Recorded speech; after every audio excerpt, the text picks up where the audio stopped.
নমস্কার বন্ধুরা, স্বপ্নের ঘরকন্যা চ্যানেলে আর একটা নতুন ভিডিওতে আপনাদের সকলকে স্বাগত জানাই। এদিকে কালকে রাতে থেকে বৃষ্টি শুরু হয়েছে আর এখনো পর্যন্ত বৃষ্টি হচ্ছে, তো গরমটা অনেকটাই কমে গেছে, তাই ভালোও লাগছে। তো এই বৃষ্টির দিনে আজকে বাড়িতে কি কি রান্না বান্না করছি তোমাদের সাথে সবটাই শেয়ার করব। তো চলো তোমরা ভিডিওটা দেখতে থাকো।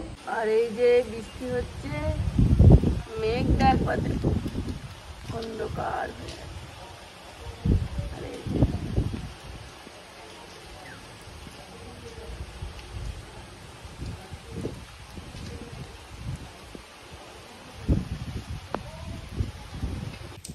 এখন আমি নিচে চলে এসেছি। আর এদিকে কিংসুকের বাবা মাংস নিয়ে চলে এসছে, বৃষ্টি পড়ছে সেই জন্য। বৃষ্টির দিনে চলে এসেছি বন্ধুরা চিকেন নিয়ে। দেবশ্রী, এটা ভালো করে রান্না করো না।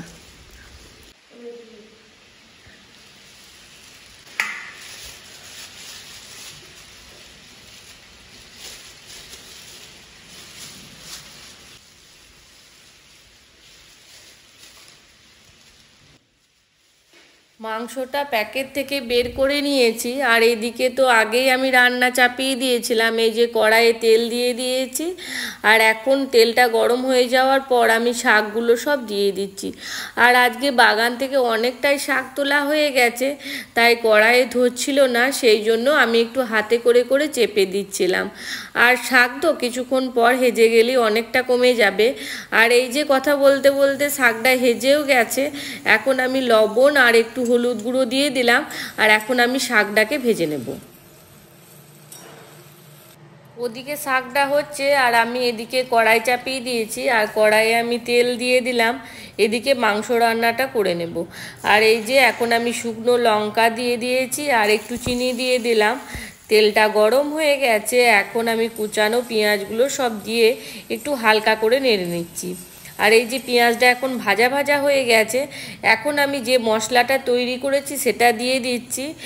প্রতিবারের মতো আমি মাংস রান্নলে সেরকম কিছু মশলা ব্যবহার করি না।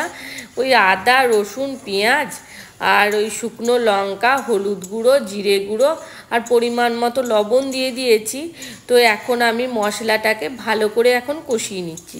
আর আমি একটু তো লঙ্কার গুঁড়ো দিয়েছি, কালারটা দেখেই বুঝতে পারছেন একটু লাল লাল হয়েছে। আর এই যে মশলাটা কষানো হয়ে গেছে, এখন আমি মাংসগুলো দিয়ে দেব। তবে আমি মাংসটা ধুইনি, কারণ হচ্ছে কিংসুকের বাবা ওখান থেকে একটু মাংসটাকে পুড়িয়ে নিয়ে এসছে।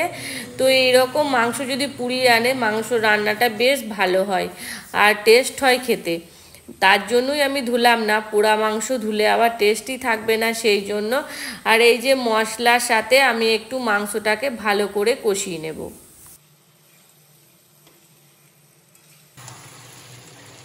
মাংসটা আমার প্রায় কষানো হয়ে গেছে, এখন আমি দুটো রসুনের কোয়া দিয়ে দেবো। আর মাংসতে রসুন দিলে সেই রসুনটা খেতে এত টেস্ট হয়, সেটা কি বলবো, যারা খেয়েছেন তারাই একমাত্র জানেন।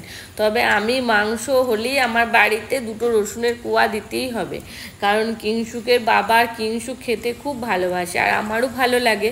সেই জন্য এই যে দুটো রসুনের কোয়া দিয়ে দেওয়ার পরও আমি চিকেনটাকে আরেকটু ভালো করে কষিয়ে নেব।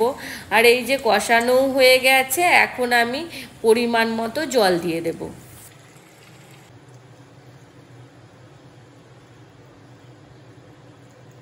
মাংসে আমি পরিমাণ মতো জল দিয়ে দিয়েছি সেদ্ধ হওয়ার জন্য।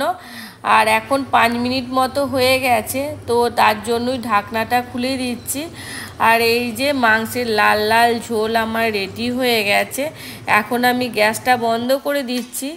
আর ওদিকে কিংসুকের বাবাও চলে এসছে, তাই এখন ওকে খেতে দিয়ে দেব।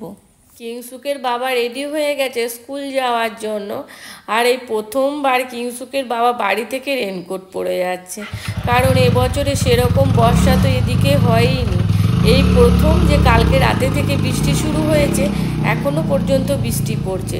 আর বর্ষাকালে বৃষ্টি না হলে ভালো লাগে, তাই আমারও বৃষ্টি দেখে বেশ ভালো লাগছে।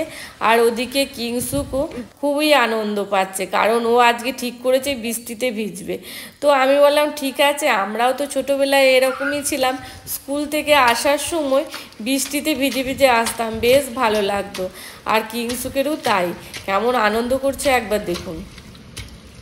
কিংসুকের বাবা তো স্কুল চলে গেছে, তাই আমি একটু ছাদে চলে এসেছি। ঝড় হচ্ছে হালকা, তাই ভাবলাম ছাদে পাতা পড়ে যদি জল যায়, ওই পাইপগুলো বন্ধ হয়ে যায়, তাই একটু দেখতে এসেছি ছাদে। আর এইদিকে বৃষ্টিটা একটু কমেছে, একটু ঝিরঝির করে বৃষ্টি পড়ছে, কিন্তু পাতা সেইভাবে পড়েনি, তাই ছাদে জলও জমেনি। তো চলো, আজকের মতো ভিডিওটাও আমি এখানেই শেষ করছি। আমার এই ভিডিওটা যদি আপনাদের ভালো লেগে থাকে, তাহলে অবশ্যই আমার চ্যানেলটা সাবস্ক্রাইব করে দিয়ে আমার পাশে থাকবেন। দেখা হবে খুব শিগগিরই নতুন একটা ভিডিওতে। ততক্ষণ আপনারা সুস্থ থাকবেন, ভালো থাকবেন, টাটা।